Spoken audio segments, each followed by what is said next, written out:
Thank you, Mike. Top stories this morning. Ukraine is accusing Russian forces of committing war crimes after leaving behind a scene from a horror film on the outskirts of Kyiv. Western leaders are condemning the atrocities seen there, calling for tougher sanctions against Moscow. The White House warning the invasion is far from over, despite claims by Russia that they're retreating from Kyiv and surrounding areas. ABC's M. Nguyen has the latest this morning.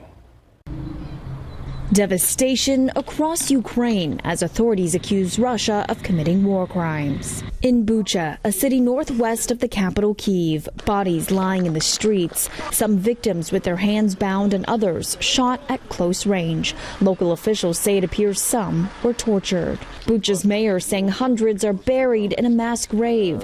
This satellite image showing a 45-foot-long trench near a church. This woman and her husband, she says, dragged from their apartment by Russian troops and then separated. Later, she found him dead. In the south, explosions in Ukraine's main port city of Odessa after Russian missiles hit an oil refinery and several fuel depots. In war-torn Mariupol, families forced to leave behind loved ones to try to flee the country. Ukrainian President Zelensky calling the killings a genocide. U.S. Secretary of State Antony Blinken saying they're a punch in the gut, agreeing Russian forces have committed war crimes and that the U.S. is working to document them. We can't normalize this. This is the reality of what's going on every single day, as long as Russia's brutality against Ukraine continues. That's why it needs to come to an end. Blinken also saying he believes the war is entering a new phase as Russian troops move away from Kyiv, focused more on the south and east after suffering heavy losses in the north. Sunday night, Zelensky appealing directly to all Americans at the Grammy Awards. Tell the truth about the war on your social networks, on TV. Support us in any way you can, but not silence.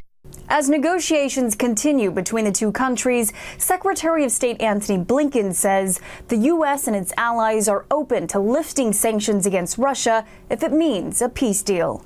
M. Nguyen, ABC News, Washington.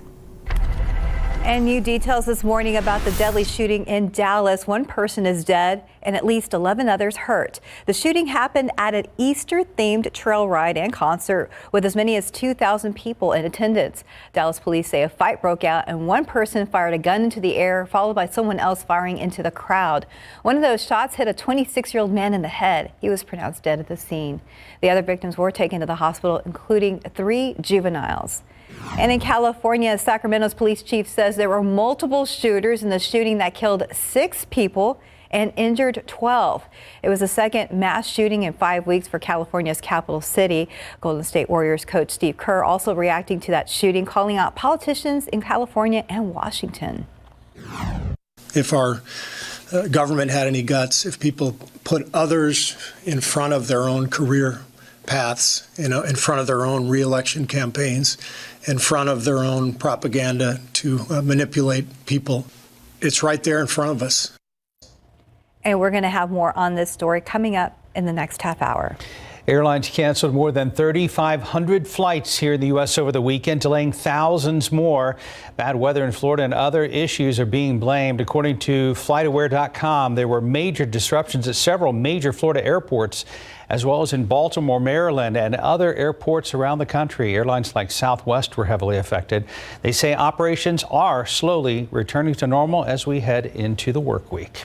4:36, about 67 degrees.